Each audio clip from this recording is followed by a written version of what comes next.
مفتی رشید احمد خورشید ابھی ہمارے ساتھ موجود ہیں۔ مفتی صاحب، ایک تو یہ کہ اس قسم کی جو حرکتیں وہاں پر ہوتی ہیں اور ہم ان کا خیال نہیں رکھ رہے ہوتے، ساتھ ساتھ اس کے ساتھ ساتھ جو حرمین کی فضیلت ہے اس حوالے سے بھی آپ سے جاننا چاہوں گا، اور پھر جو شاعر ختم نبوت سید سلمان گیلانی صاحب کا بھی ابھی انتقال ہوا ہے، اس حوالے سے بھی، ان کی زندگی کے حوالے سے بھی چاہوں گا کہ اگر آپ کچھ کمنٹ کرنا چاہیں تو ضرور کریں ان کے حوالے سے۔ بسم اللہ الرحمن الرحیم، نحمدہ ونصلی علی رسولہ الکریم، اما بعد۔ یہ میرے ذہن میں بھی یہ بات تھی، سید سلمان گیلانی صاحب رحمۃ اللہ علیہ کا انتقال ہوا ہے، اور انہوں نے پوری زندگی جس طرح ختم نبوت، ناموس صحابہ، ناموس رسالت، ناموس اہل بیت کے لیے جس طرح انہوں نے شاعری کی ہے، خود انہوں نے، ان کے والد گرامی سید امین گیلانی صاحب رحمۃ اللہ علیہ، وہ بھی شاعر ختم نبوت تھے، یہ بھی شاعر ختم نبوت ہے۔ جس طریقے سے ساری زندگی انہوں نے ثناخوانی کی ہے حضور علیہ الصلاۃ والسلام کی، صحابہ کی، اہل بیت کی، تو میں سمجھتا ہوں آج ان کا انتقال ہوا ہے، یہ ایک بہت بڑا ہمارے لیے قومی سانحہ ہے۔ قومی شاعر تھے الحمدللہ، پوری دنیا میں وہ پاکستان کی نمائندگی کرتے تھے، اسلام کی نمائندگی کرتے تھے۔ اللہ تعالیٰ ان کی کامل مغفرت فرمائے، اور ان کے جتنے پسماندگان ہیں اللہ تعالیٰ ان کو صبر جمیل عطا فرمائے، اور ہمیں بھی اپنی زندگیوں میں ختم نبوت کے لیے، ناموس رسالت کے لیے، ناموس صحابہ اور ناموس اہل بیت کے لیے ہمیں بھی کچھ نہ کچھ حصہ اپنا شامل کرنے کی توفیق عطا فرمائے۔ حرمین شریفین کے فضائل تو دیکھیں، ایسا موضوع ہے کہ اس کی فضائل پر تو قرآنی آیات اور احادیث اتنی کثرت سے ہیں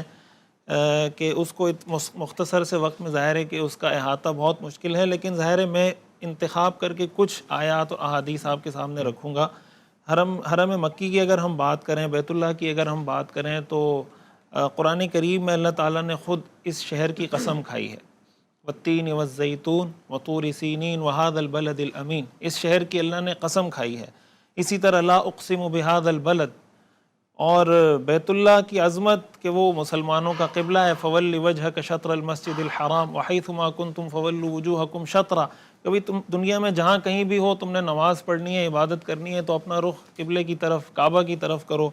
اور بیت اللہ کی عظمت اسلام کی نظر میں اتنی زیادہ ہے، حدیث شریف میں آتا ہے لا تستقبلوا القبلۃ ببول ولا غائط ولا تستدبروها، کہ بیت اللہ کی طرف رخ کر کے یا بیت اللہ کی طرف پشت کر کے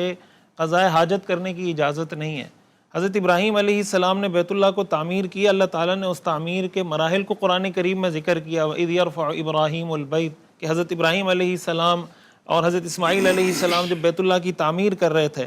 پھر حضرت ابراہیم علیہ السلام نے بیت اللہ کے لیے جو دعا فرمائی، حرم مکی کے لیے جو دعا فرمائی، رب اجعل هذا بلدا آمنا، رب اجعل هذا البلد آمنا، کہ اللہ اس شہر کو امن کا گہوارہ بنا۔ قرآن کریم میں اللہ تعالیٰ نے خود ارشاد فرمایا اولم يروا انا جعلنا حرما آمنا ويتخطف الناس من حولهم، کیا یہ نہیں دیکھتے کہ ہم نے حرم کو امن کی جگہ بنایا اور اس کے ارد گرد سے لوگوں کو اچک لیا جاتا ہے۔ رسول اللہ صلی اللہ علیہ وسلم نے اس حدود حرم کے بارے میں فرمایا کہ اللہ تعالیٰ نے اس کی حرمت رکھی ہے، اس کو حرام قرار دیا ہے، اس کو محترم بنایا ہے، لا يعضد شوکہ ولا ينفر صیدہ، کہ اس کا کانٹا کاٹنے کی بھی اجازت نہیں، یہاں پہ شکاری کسی شکار کو دوڑانے کی، اس کے پیچھے بھاگنے کی بھی اجازت نہیں۔ تو یہ حدود حرم جو اللہ تعالیٰ نے ایک متعین کی ہیں، اس کی خاص حرمت، خاص احترام۔ پھر جیسے صفا مروہ کی بات ہوئی، اللہ تعالیٰ نے فرمایا ان الصفا والمروہ من شعائر اللہ، کہ یہ شعائر اللہ میں سے ہیں۔ بیت اللہ کے بارے میں ہم پڑھتے ہیں جو حج اور عمرے کے فضائل ہیں، رسول اللہ صلی اللہ علیہ وسلم نے فرمایا کہ جو حج کرے اور اس میں کوئی فسق و فجور نہ کرے، فحاشی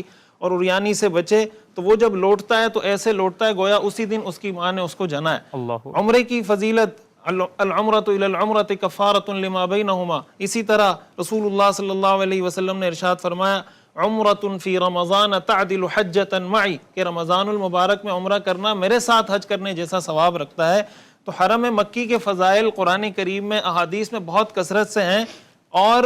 علماء نے لکھا ہے کہ یہ جو حرمین شریفین ہیں، میں حرم مدنی کی طرف بھی آتا ہوں، ان کی محبت اللہ تعالیٰ نے انسان کی فطرت میں رکھی ہے۔ جو فطرت سلیمہ رکھنے والا شخص ہوتا ہے اس کے دل میں ان مقامات کی محبت ہوتی ہے۔ حضرت ابراہیم علیہ السلام نے جو دعا فرمائی تھی نا فَجْعَلْ أَفْئِدَةً مِّنَ النَّاسِ تَهْوِي إِلَيْهِمْ، اللہ نے ان کی یہ دعا قبول فرمائی کہ اللہ لوگوں کے دلوں کو اس حرم مکی کی طرف، اس حرم کی طرف متوجہ فرما دے۔ تو جس کی پروان فطرت سلیمہ پر ہوئی ہوتی ہے، اس کے دل میں بیت اللہ کی محبت فطری ہوتی ہے۔ اور حرم مدنی کی اگر ہم بات کریں تو حرم مدنی کے تو کیا ہی کہنے، ہمارے آقا، ہمارے مولا حضرت محمد مصطفیٰ صلی اللہ علیہ وسلم کا مسکن ہے، آپ کی ہجرت کی جگہ ہے جہاں آپ نے ہجرت فرمائی۔ آپ علیہ الصلوۃ والسلام جب مکہ سے ہجرت کر رہے تھے تو آپ کو بہت افسوس تھا. آپ نے فرمایا مکہ تو مجھے بہت محبوب ہے, اللہ کی محبوب سرزمین ہے, اگر مجھے تجھ سے نہ نکالا جاتا میں کبھی نہیں نکلتا. اور جب مدینہ منور آپ علیہ الصلوۃ والسلام پہنچے, آپ علیہ الصلوۃ والسلام نے دعا فرمائی کہ اے اللہ مکہ میں مدینہ منورہ میں اس برکت کا دگنی برکت رکھ دے جتنی برکت آپ نے مکہ مکرمہ میں رکھی ہے. اللہم بارک لنا فی مدینتنا, اللہم بارک لنا فی صاعنا, اللہم بارک لنا فی مدنا. اے اللہ ہمارے پیمانوں میں, ہمارے وزن کے ہر طرح کے پیمانوں میں ہمیں برکت عطا فرما. پھر رسول اللہ صلی اللہ علیہ وسلم کا جو ادب ہے, ابھی جیسے مفتی صاحب نے بات کی کہ لا ترفعوا اصواتکم فوق صوت النبی ولا تجہروا لہ بالقول, رسول اللہ صلی اللہ علیہ وسلم کے روزے کا یہ ادب ہے کہ وہاں پر آدمی جائے تو سراپا ادب بن کر جائے. اپنی آواز کسی نے لکھا تھا نا کہ بےتاب نگاہیں بھی یہاں بے ادبی ہیں, تو وہاں ادب کا جو معیار ہے وہ بہت بلند ہے. رسول اللہ صلی اللہ علیہ وسلم کا جو ادب ہمیں سکھایا گیا ہے,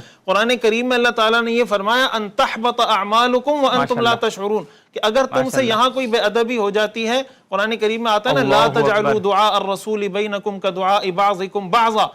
تم رسول کو اپنے عام لوگوں کی طرح مت سمجھو, ان کو اس طرح آواز مت دو, اس طرح مت پکارو جیسے تم ایک دوسرے کو پکارتے ہو. قرآن کریم میں اللہ نے فرمایا ان الذین ینادونک من وراء الحجرات اکثرهم لا يعقلون ولو انہم صبروا حتی تخرج الیہم لکان خیرا لہم. تو جو مدینہ منورہ کے فضائل رسول اللہ صلی اللہ علیہ وسلم نے احد کے بارے میں فرمایا ھذا جبل یحبنا ونحبہ, یہ ایسا پہاڑ ہے کہ ہم اس سے محبت کرتے ہیں, یہ ہم سے محبت کرتا ہے. تو مدینہ منورہ کے مقام و مرتبے کے لیے یہی بات کافی ہے کہ وہ ہمارے آقا کا مسکن ہے, ہمارے آقا کا مہاجر جہاں علیہ الصلوۃ والسلام. اور اس کی فضیلت کے لیے تو خاص طور پہ ایک پروگرام نہیں بلکہ کئی پروگرام